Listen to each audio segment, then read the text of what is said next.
A bombshell revelation has just surfaced that connects the Trump family to yet another figure entangled in the Jeffrey Epstein scandal. And this time, it's not just about Donald Trump himself, it's about his wife, Melania Trump, and a controversial $40 million deal that's raising serious questions across Washington. The Trump administration's refusal to fully release the Epstein files isn't just about protecting the former president. It's about shielding a much wider network of powerful individuals, celebrities, politicians, and business moguls, whose names are buried deep within thousands of pages of explosive evidence. And now, a disgraced Hollywood director with direct ties to Epstein has been spotted in the latest batch of documents released by the Department of Justice. What makes this even more alarming? He's currently working on a multi-million-dollar documentary about Melania Trump. This isn't just a political scandal anymore. This is a coordinated cover-up that spans across Hollywood, Washington, and the highest levels of American power. So what exactly is in these files? Why is the Trump administration blocking their full release? And how deep does Melania's connection to this disgraced filmmaker really go? Let's break it all down.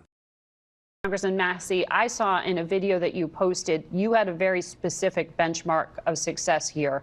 You said there are at least 20 men accused of sex crimes known to the FBI. How do you know that number, and do you know those names? Yeah, the survivors' lawyers have told me those numbers, and they've described their professions in general, but they've only given me one of those names, and I mentioned that in a congressional hearing, Jess Staley. So I searched these documents. I didn't see Jess Staley's name, nor did I see 19 other names. And here's why we shouldn't be optimistic that Blanche or Bondi are going to release these things. They sent a 6-page memo to Congress and said they cited pre-existing laws as reasons that they weren't going to follow our law. For instance, our law requires them to release information regardless of embarrassment, but they are trying to say that a previous law prevails when it doesn't. Common sense says it doesn't. The Privacy Act doesn't protect them from that. And then also, as Rose said, internal communications, they're using a FOIA standard that doesn't apply because our law already says they have to give us internal communications. In terms of the gentleman there you referenced as accused, I mean, being in the document doesn't necessarily prove criminal behavior, right? And in terms of the redactions, what the Deputy Attorney General said is that they were abiding by your law, and also a judge in New York had ordered them to listen to victims. So they're claiming that information that they had initially even published Friday, they had to pull down because they were trying to protect victims. You don't sound convinced that they are abiding by this intent. No, they are not abiding, and all 3 judges who released the grand jury material said that our law trumps the prior law. That's just common sense, Law School 101. Yet Todd Blanche is using a different theory that wouldn't survive first contact with any court, which is he's trying to say that prior laws override our law. That's not the way this works. Congressman Thomas Massey just laid out the hard truth on national television, and it's damning. The legal argument being used by Trump's Deputy Attorney General, Todd Blanche, doesn't just bend the rules. It completely ignores them. Here's what's really happening. Blanche is claiming that older privacy laws take precedence over the new legislation that specifically mandates full transparency in the Epstein case. But that's not how the law works. When Congress passes a new law, it overrides conflicting previous statutes. That's basic legal principle. Law School 101, as Massey himself pointed out.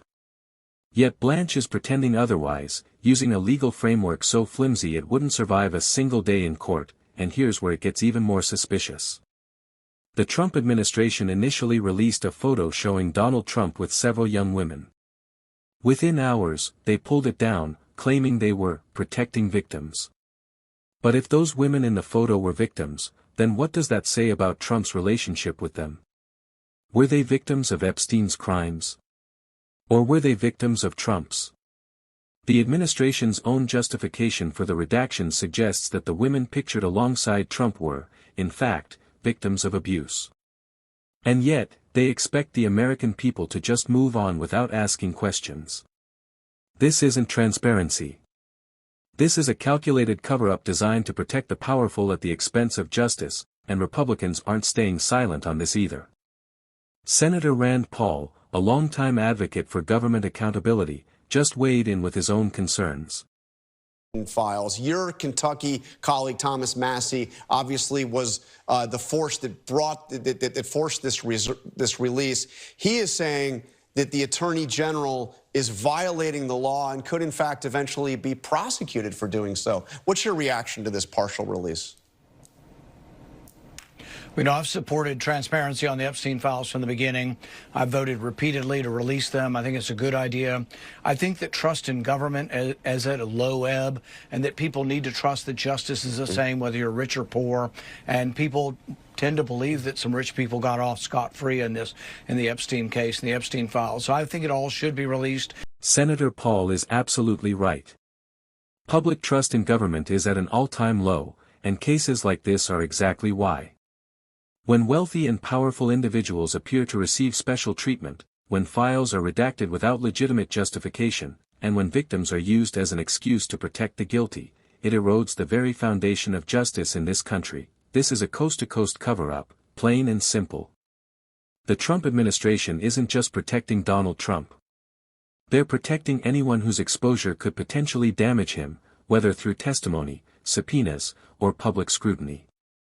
And that includes his wife, Melania Trump, but here's the twist: Melania wasn't protected in this latest document dump. In fact, a shocking connection to the Epstein network has just been exposed, and it involves a disgraced Hollywood director who's now working on a $40 million documentary about her. According to newly released reports, filmmaker Brett Ratner, best known for directing the Rush Hour franchise, has been identified in one of the thousands of Epstein files released by the Department of Justice. In a photograph included in the documents, Ratner can be seen standing closely with a late French model scout who was accused of recruiting and supplying young girls to Jeffrey Epstein and other wealthy men in his circle. Now, let's be clear, being mentioned in these files doesn't automatically prove criminal behavior. Many individuals identified in the documents have denied any wrongdoing. But Ratner's inclusion is particularly troubling given his own history.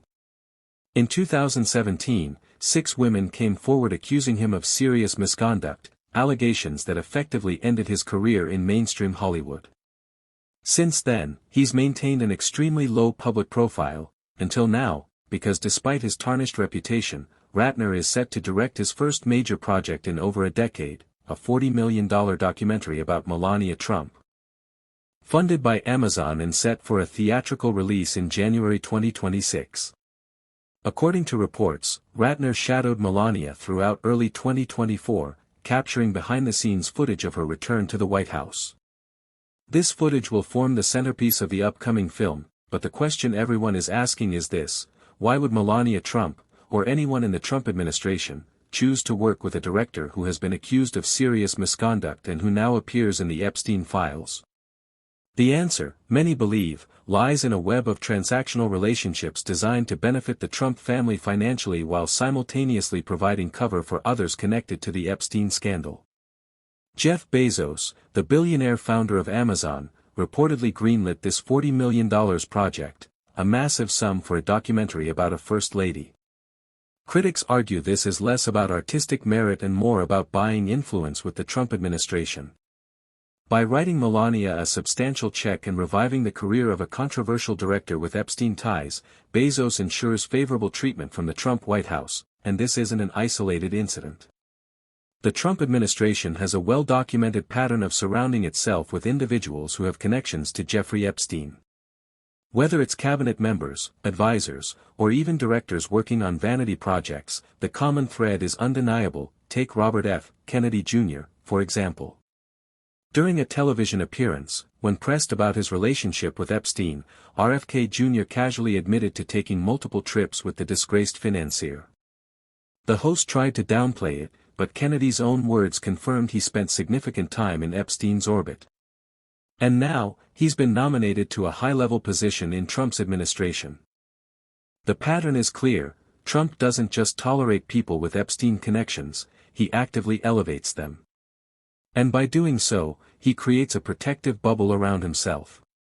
The more people in his inner circle with ties to Epstein, the harder it becomes to isolate Trump's own involvement. It's a strategy of collective immunity. If everyone is compromised, no one can afford to talk, and that brings us back to Brett Ratner. His sudden return to the spotlight, funded by one of the world's richest men and centered around the wife of a former president, is no coincidence. It's a carefully orchestrated move designed to reward loyalty, silence potential whistleblowers, and normalize the presence of Epstein-adjacent figures in Trump's world. Even mainstream media personalities have called out the absurdity of this arrangement. On The View, co-host Alyssa Farah Griffin expressed disbelief that anyone on Melania's team would allow her to work with someone who has such a controversial past. She argued that it's a needless distraction that undermines any serious message the documentary might try to convey. Meanwhile, Joy Behar sarcastically remarked that Ratner was actually the perfect choice for such a project, given the Trump family's history. If they had hired somebody without a record of alleged misconduct, she quipped, that would be the real surprise. And she's not wrong. The Trump circle thrives on controversy, and they seem to have no issue platforming individuals who have been credibly accused of serious wrongdoing, especially when it serves their financial or political interests. But this isn't just about one documentary or one director. It's about a broader culture of corruption, complicity, and cover-up that defines this administration. From the redacted Epstein files to the pardons being handed out like party favors, everything points to a system designed to protect the powerful and silence the truth, and the American people are starting to see through it. Democrats in Congress are ramping up pressure, demanding full transparency and accountability. Lawmakers like Jamie Raskin are refusing to let this story fade into the background. Donald Trump is passing out pardons like Christmas cookies right now. So if you're in for a dime, you're in for a dollar. At this point, given how much they've gone along as accomplices in this cover-up, they figure they're better off just doing whatever Donald Trump tells them to do, so that there might be, a pardon waiting somewhere over the rainbow for them. So I think, they're going to continue to stick around. Others like Bongino are like members of a religious cult who wake up on the basement floor one day and say to themselves, somewhere I took a wrong turn, and now look where my life is, and they're trying to get out as quickly as they can.